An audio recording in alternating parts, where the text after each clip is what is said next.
नारायणीयं 96வது दशकं विभूतियोगम्। त्वं हि ब्रह्मैव साक्षात् परमुरुमहिमन् अक्षराणामकारः तारो मन्त्रेषु राज्ञां मनुरसि मुनिषु त्वं भृगुर्नारदोऽपि प्रह्लादो दानवानां पशुषु च सुरभिः पक्षिणां वैनतेयो नागानामस्यनन्तः सुरसरिदपि च स्रोतसां विश्वमूर्ते ब्रह्मण्यानां बलिस्वं क्रतुषु च जपयज्ञोऽसि वीरेषु पातः भक्तानामुद्धवस्वं बलमसि बलिनां रामतेजस्विनां त्वं नास्त्यन्तस्त्वद्विभूतेर्विकसदतिशयं वस्तु सर्वं त्वमेव त्वं जीवस्त्वं प्रधानं यदिह भवधृते दत्त किञ्चित् प्रपञ्चे धर्मं वर्णाश्रमाणां श्रुतिपदविहितं त्वत्परत्वेन भक्त्या कुर्वन्तोऽन्तर्विरागे विकसति शनकै सन्त्यजन्तो लभन्ते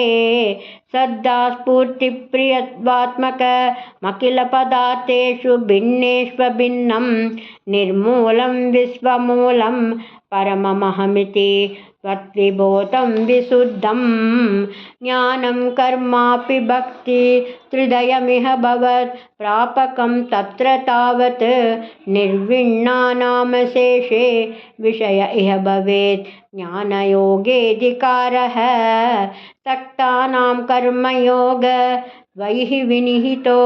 ये तु नाद्यन्तसक्ताः नाभ्यद्यन्तं विरक्ता स्वयि च धृतरसा भक्तियोगो ह्यमीषां ज्ञानं त्वद्भक्ततां वा लघुसुकृतवशात् मर्त्यलोके लभन्ते तस्मात् तत्रैव जन्म स्पृहयति भगवन्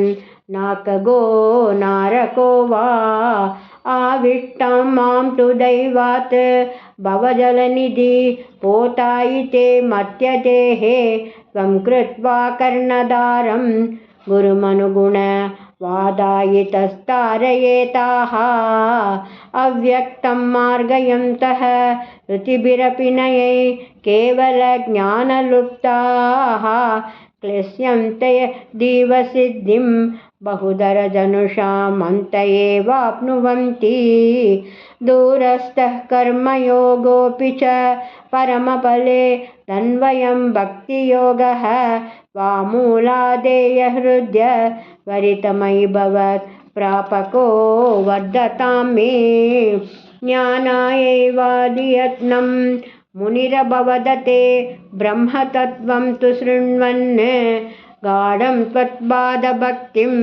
शरणमयति यस्तस्य मुक्तिकराग्रे त्वद्ध्यानेऽपीह तुल्या पुनरसुकरता सिद्धसाञ्चल्यहेतोः अभ्यासादासु शक्यं तदपि वसयितुं त्वत्कृपाचारुताभ्यां निर्विण्णा कर्ममार्गे खलु विषमतमे त्वत्कदादौ च गाढं दासश्रद्धोऽपि कामानयि भुवनपते नैव शक्नोमि हातुं तद्भूयो निश्चयेन वै निहितमना दोषबुद्ध्या भजंस्तान् पुष्णीयां भक्तिमेव वै हृदयगते मंशुनङ्क्ष्यन्ति संगाः कश्चित् क्लेशार्जितात् क्षयविमलमतिर्नुद्यमानो जनौघैः प्रागेवं प्राह विप्रो न खलु मम जन कालकर्मग्रहा वा चेतो मे दुःखहेतु तदिह गुणगणं भावयत् सर्वकारीत् युक्त्वा शान्तो गदस्वां मम च कुरु विभो दादृशीं सिद्धशान्तिम् ऐलप्रागुर्वशीं प्रत्यधिविवसमना सेवमानश्चिरं तां गाढं निर्विद्य भूयो युवति सुखमिदं क्षुद्रमेवेति गायन् त्वद्भक्तिं प्राप्य पूर्णः सुखधरमचर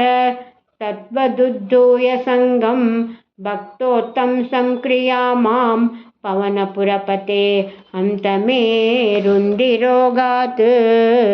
गुरुवायूरप्पा शरणं। सर्वत्र गोविन्दनाम संकीर्तनं। गोविन्दा गोविन्दा।